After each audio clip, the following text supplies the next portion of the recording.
Well, this is the Davidsfarm dead car report.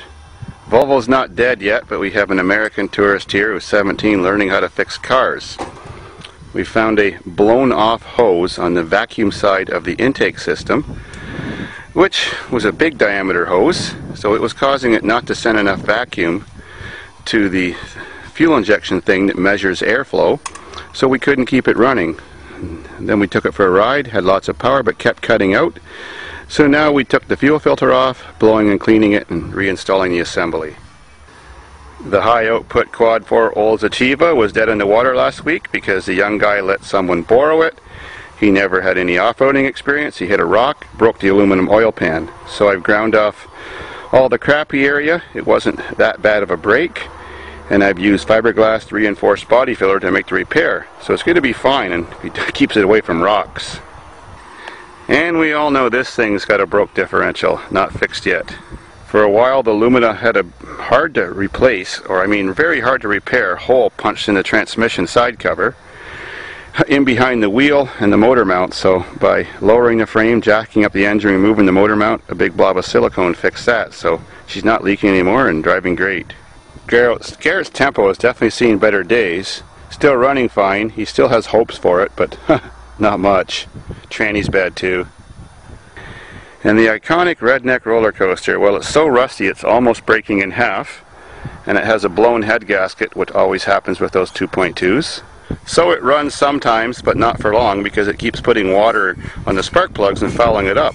So if anybody would love to donate a 90 to 94 Cavalier or Sunbird, but preferably Cavalier, 4-cylinder automatic to Davidsfarm, it will be the new redneck roller coaster. The only stipulation, it can't be too rusty. Message me if you got one of these old cars. It's not too bad. And the soft Chevy truck is pretty much done for. Made a video racing it with the Ford truck. As soon as we got the RPMs up, you know, with the knock-knock motor, the motor let go a few more cylinders or rods. Now it just barely runs and drives. Sounds absolutely horrible. So it's done for. It's just scrap. It's got a new tranny. That'll be about all we save on it. The Molesville hasn't been driven much lately except for the last race because it's got a bad starter motor. It's good for like 10 minutes of use. As soon as the starter motor heats up by the heat of the motor, it won't start again. Also, the alternator's bad. Just don't happen to have one right now. One of just the old-fashioned General Motors everyday alternators, small size. The 90 Cutlass Supreme. Well, Pug Life didn't know how to joyride when he first came out here a couple months ago, so he took it out in the back 40 and went over the wavy ground really fast. It rammed the rad cradle into the motor and destroyed the rad. Still ran pretty good. Everything else was fine, but you couldn't put a rad in it too well. It was no space. Everything was crushed. So we sold it to a kid for like 20 bucks. Comes out here. And we tied the front end of the tractor, pulled it all back out, put a rad in it. Only problem was he wanted to race it last week on that wheat field with no coolant. Yeah, it went pretty good for 2 laps. Now it ran like a bag of crap. Has no power. Wouldn't go over 30 kilometers an hour. The kid got sick of it, drove it through a ditch, ripped the tranny out of it. Anyways, so she's done for. Scrap. The $100 Jeep only lasted half a day. I didn't check it myself, but Backyard J, the vehicle destroyer, says it has a bad fuel pump. We can probably fix that. Glen P's got a bad cooler tube to the throttle body where the coolant goes through, so that's repairable. And there's the other Astro van that I'm going to take the differential out of. The same kid that bought that stupid Cutlass bought that thing for 20 bucks after it was beaten to hell by the owner out here. So, motor was knocking, starter motor went bad, all kinds of problems, so he just attacked it with the tractor. It's got some good parts for it, still a good 700 R4 tranny and a good differential. Oh well. And the car that Jay killed. Well, technically still running, but the frame's so bad it keeps pulling the axle out of the socket. And the screaming GTS, don't scream no more. Seems like the timing belt may have broke under full throttle. There's no compression sound when you crank the motor, happened all of a sudden. 16 valve motor, could have bent all the exhaust valves. Well, we'll have to take the rocker cover off and take a look, see if it's repairable or not. Nissan 200 SEX. Well, racing, one of the guys said he noticed the oil light coming on, but he kept racing.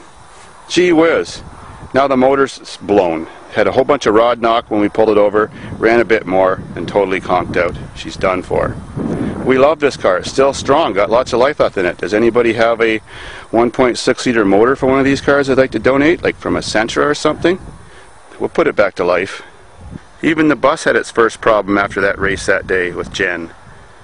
The front caliper in that wheel seized up, and the bus got stuck out in the field. It wouldn't even come back by itself. It was just skidding that wheel. So under full throttle and a push with a tractor, we managed to push it off the field. And $100 later, including tax, replaced the caliper. Now it works great. Even the old Ford diesel has a problem. Running great. We raced it. Wait for the video. Bodies collapsed so much that the door fell down and wouldn't close. The pins didn't line up.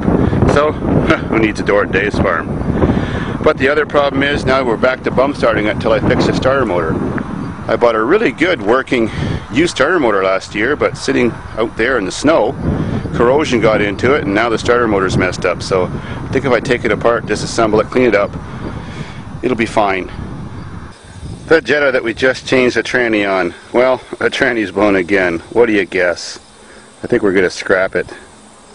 The 98 Sunfire. Just had a piece of crap motor since we got it. The motor got worse.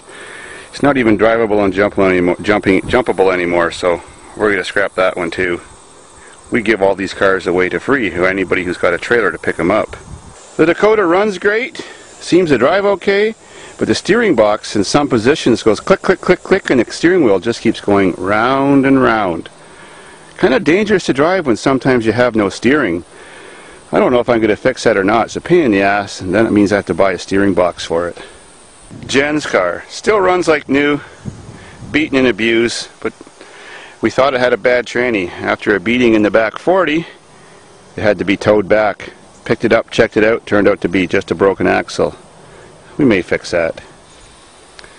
The 92 Crapola, well, runs good. Got a hole poked in the tranny, which silicone is partially fixed, so it kind of leaks, so we don't like to drive it that much. It wastes tranny oil. But it died out in the field. Could be the fuel pump. At least they're easy to change in these cars. You just take out the back seat. Haven't checked it yet. The Men in Black 84 Crown Victoria that lost all the races and broke down, she's done for. Motor's still good. Scrap the rest. Cressa's got a messed up fuel injection system, so she's getting scrapped too. The 93 Spirit, motor runs great. Airbag blew up in the guy's face.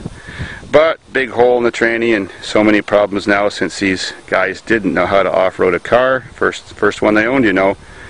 Anyways, they want to do a motor blow video with it. And the Aero Crud van never recovered from a swim in the lake. The 94 Buick Regal has that Jesus sticker on the dashboard. Well, we let some people drive it in the field, tubers. Some overheated it by filling the rat up with grass and keep driving it. Some cranked the starter motor when it ran out of gas till it killed the starter motor. So now we have to find a starter motor for it. The Honda Civic still runs great. Doesn't drive quite right because the tranny doesn't shift through all the gears. Sometimes it goes to second gear, sometimes it makes it to third. Usually never gets to fourth gear. And the front brake caliper's blown, so it doesn't hold fluid. Got to fix that. Still has life. Rick's Ranger hasn't been used for a while because he says it's running terrible. I haven't checked it out myself, so I've got no diagnosis. We've just been too busy fixing the other cars, so it may still have life. The arm has rusted off the body, and there's no body in the nearby area to reattach it to, so you can drive it in reverse. You drive it in forward, the wheel gets caught under the fender well and drags. This car still runs great, but after that one super jump, it was so rotten underneath the front fenders that there was nothing attached to the shock towers, so the shock towers just bent in and the steering's too screwed up to drive, so it's scrap. The El Taormino, well, I have to see if I can get it running. It didn't start a couple weeks ago. Pops and fires. Check the fuel. It's got fuel coming with the fuel rail. Looks kind of green. Smells really old and crappy. So maybe some fresh fuel will get this thing going. If not, scrap. The 95 VTEC Honda, running great, but rad is crushed and needs a little work back there, including a tire. And the Camry starts up, runs great. As soon as you try to rev the motor, keeps dying out. Can't go past 2,000. So I think it's just a clogged fuel filter. All we do is take them off and shake them up and blow them out backwards. Probably be okay. And Rick's 96Z24 high output 4-cylinder 5-speed. This would be a good car in the field. Except when he got it, someone clipped the wires and stole the instrument cluster. The only problem is, although we do have the right key and everything for the car, it's got a GM security system built into it. So when you turn the tumbler, it doesn't send the signal anymore to the ignition system on the car to the computer, so the car just starts and dies. Rick thinks he knows how to make it run with some resistors. Let's find out. The motor's fine. So that's it for now. As you can see, I spend all my weekdays just fixing cars, and on the weekends we break them and make videos. What a life. But the pay is damn good. Thanks, YouTube. Oh, finally, almost I forgot. This turd, the turd bird. Sweetest running 3.8 you ever saw. Some tubers came up a couple weeks ago. They were dying to drive a vehicle. I was saving this for the fields, for ourselves, for racing and power sliding and drifting and all that stuff, being rear drive. Well, in their glory to drive, they didn't pay attention to the temperature of the gauges, clogged the rad up with grass and wheat straw, overheated the motor, blew the head gaskets and cracked the head. Now it just runs like a bag of crap. Lots of white smoke out the exhaust. She's done for. Some people, just loan them your car, all they do is push on the gas and don't pay attention to nothing, and then they just take off and don't replace your car or fix it. Wonderful.